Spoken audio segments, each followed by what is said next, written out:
tous azimuts.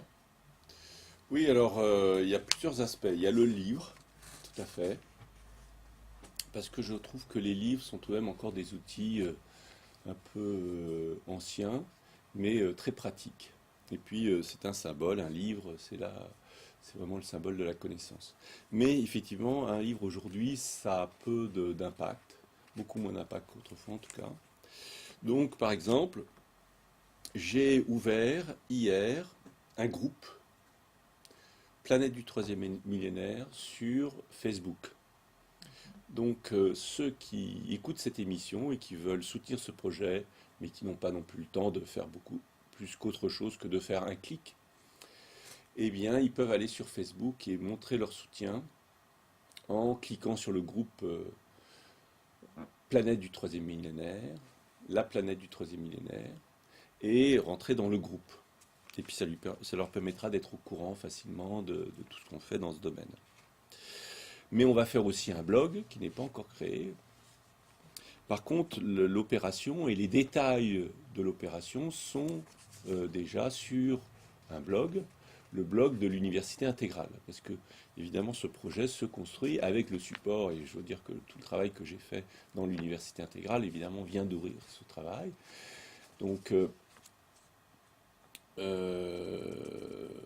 l'opération a été annoncée hier sur le blog de l'Université intégrale. Donc si vous allez sur le blog de l'Université intégrale, vous allez très facilement trouver, parce que pour l'instant c'est affiché en première page, la planète du troisième millénaire. Alors, oui, c'est aux prémices. Hein, mais, voilà. Donc oui, vous serez les premiers. Vous serez les premiers. C'est l'occasion. C'est Radio Ali fait le lancement de cette opération. C'est la première fois que j'en parle publiquement. Donc c'est vraiment un grand jour. Et puis on va aussi mettre des vidéos sur la chaîne Vimeo, où nous avons une chaîne télé spéciale pour l'Université intégrale. Donc on va faire un petit dossier spécial Planète du troisième millénaire, où on va mettre toutes les vidéos reliées à ça. Et notamment, je vais aller dans ce cadre-là interviewer Nicolas Stern au Collège de France vendredi prochain pour avoir un peu sa vision des choses, parce que je crois que c'est tout à fait intéressant dans le cadre de cette planète du troisième millénaire. Donc il va y avoir de la radio, avec Radio à lire, d'autres radios, de la télévision, il va y avoir un livre, et puis il va y avoir aussi des conférences. L'ensemble de l'opération va être émaillé de conférences en France, mais dans toute l'Europe, en Asie, aux États-Unis, puisque quand on se déplacera pour aller capter de l'information, eh bien on sera aussi dans un échange, on donnera de l'information, ça c'est aussi écologique, c'est l'idée qu'on vient prendre des informations, ben on vient en apporter, et ça crée un dialogue, donc on dira où on en est aussi aux personnes et aux populations qu'on viendra visiter. Alors tout ça sera fait d'une manière économique, sociale et écologique durable, c'est-à-dire que nous compenserons tous nos voyages par des arbres plantés, évidemment, ça c'est fondamental. Au niveau social, eh bien, il faut que nous soyons tous rémunérés raisonnablement. Nous, mon appel aux sponsors, parce que sinon ça n'est pas durable. Et puis économiquement, il faut aussi que ça permette de développer le projet, qu'on ait suffisamment de moyens pour développer le projet. Donc essayons d'appliquer à nous-mêmes ce que l'on prêche. Voilà. Alors Michel, on va revenir au livre. Hein. Le livre se structure autour de trois grands axes, on veut dire. Le passé, le présent et le futur. Pouvez-vous en parler? Oui, alors, passé, présent, futur. Passé, parce que je crois que le passé, surtout dans des périodes de transition comme ça, nous apprend beaucoup. Pourquoi particulièrement le passé? Parce que si vous voulez, ce qu'on est en train de vivre est finalement complètement exceptionnel. Donc finalement, il faut revenir dans le passé lointain pour retrouver des situations aussi exceptionnelles. C'est comme le réchauffement de la planète. On est revenu, on était amené à étudier le climat sur des millions d'années, parce que finalement, on ne trouvait pas. Si ça avait été un petit réchauffement, on se serait dit, ah ben voilà, c'est comme il y a 20 ans. D'ailleurs, quand il fait un peu chaud l'été, on dit, voilà, c'est le plus chaud été depuis. Mais quand brusquement, on voit des réchauffements qui sont totalement inhabituel, et bien là, on est obligé de remonter très loin. De la même manière, des crises économiques, sociales et écologiques comme ça, quand vous regardez, il y en a eu. D'abord, il n'y en a jamais eu, déjà, par définition. Mais pour retrouver des choses un peu similaires où l'ensemble du système existant est remis en cause, par exemple, il faut revenir à l'époque de la Révolution française, le passage de l'ère agraire à l'ère industrielle. C'est clair, là, on a changé ce système, on a inventé une nouvelle civilisation. La civilisation agraire féodale, elle est clairement très différente de la civilisation libérale industrielle, capitaliste, parce que la version libérale est finalement qu'une des versions. Donc, remonter à l'époque de la Révolution française, en l'occurrence, c'est très intéressant parce que ça nous éclaire comment l'humanité en général réagit face à des changements extrêmement profonds. Mais on peut remonter encore plus loin, on peut remonter au néolithique, autre grand moment d'une révolution qui a changé la planète tout entière et qui est l'amorce du développement des grandes civilisations, qui est le passage de la chasse-cueillette à l'ère agraire. Et remonter à ces temps immémoriaux, parce que là on touche à la préhistoire, c'est extrêmement intéressant parce que ça éclaire énormément notre situation actuelle. Et ça nous permet de mesurer aussi ô combien nous sommes dans une situation très particulière. Alors, évidemment, je ne vais pas m'étendre là-dessus, parce qu'il y a énormément de choses à dire là-dessus, il y a toute l'histoire de l'humanité à raconter, etc. Mais je veux juste donner aux auditeurs un exemple très simple de ça, qui pour moi est celui qui est le plus visible. Mais il y en a plein derrière, encore plus important, c'est l'arbre qui cache la forêt, mais enfin celui-là, l'arbre est vraiment effectivement très gros. C'est tout simplement la population. Chasse-cueillette, on est à quelques centaines de millions.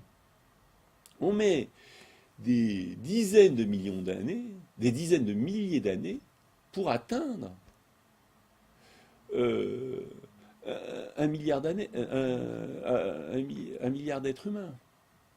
Et ce milliard, vous savez quand est-ce qu'on atteint un milliard d'êtres humains? Eh bien, à peu près en 1800.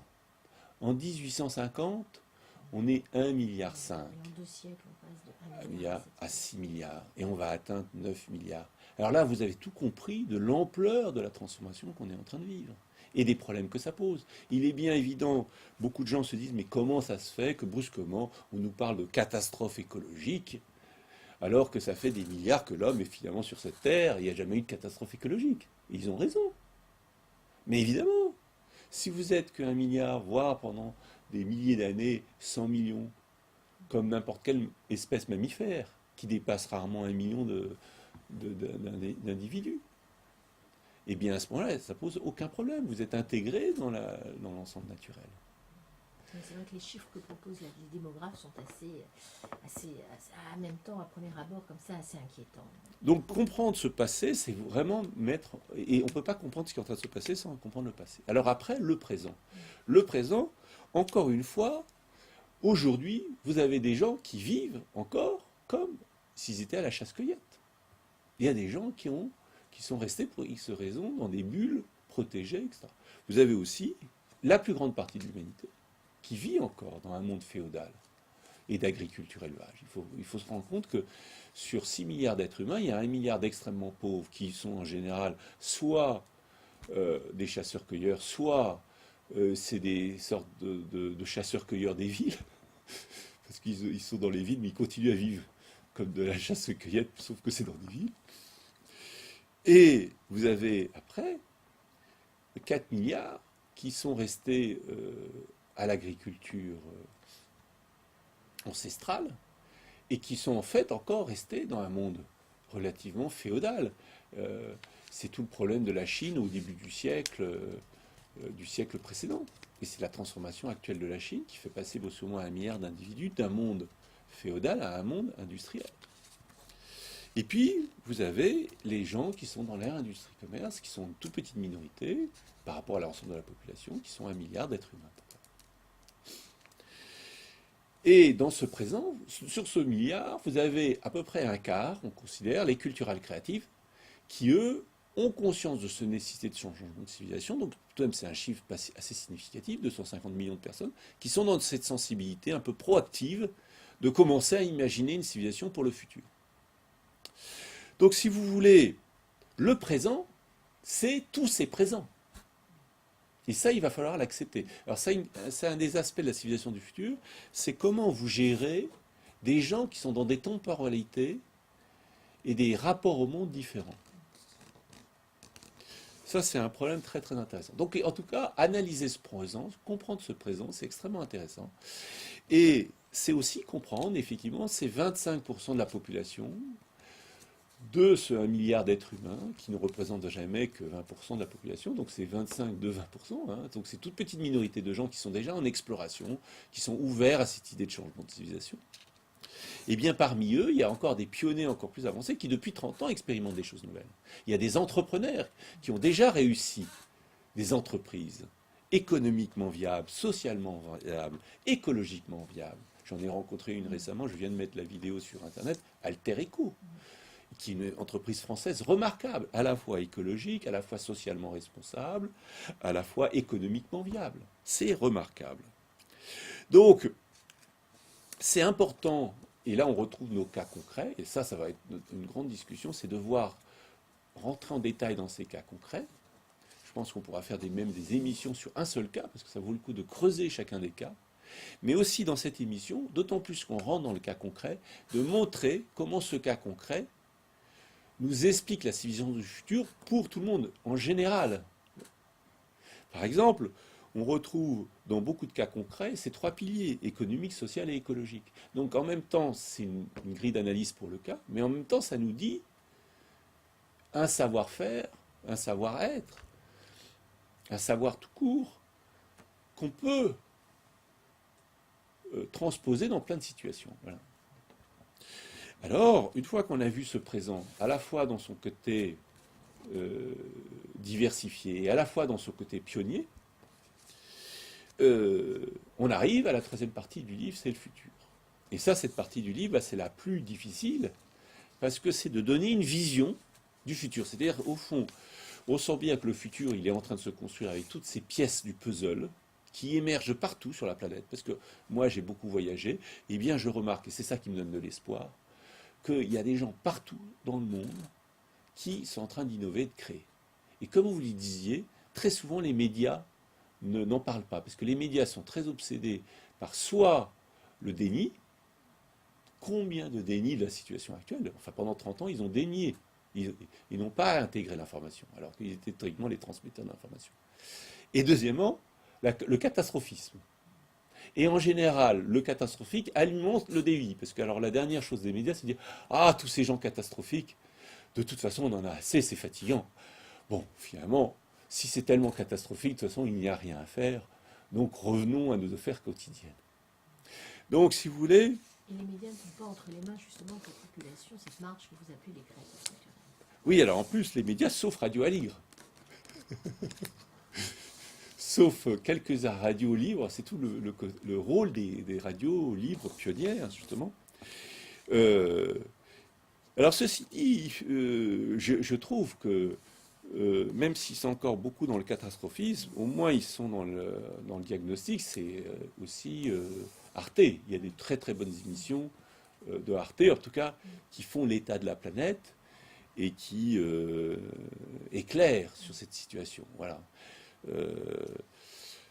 Il y a encore très très peu d'émissions sur la civilisation du futur, sur ce que dit aussi Nicolas Stern, c'est-à-dire c'est une opportunité extraordinaire d'inventer une économie socialement responsable et écologique qui donnera un ballon d'oxygène à l'humanité extraordinaire.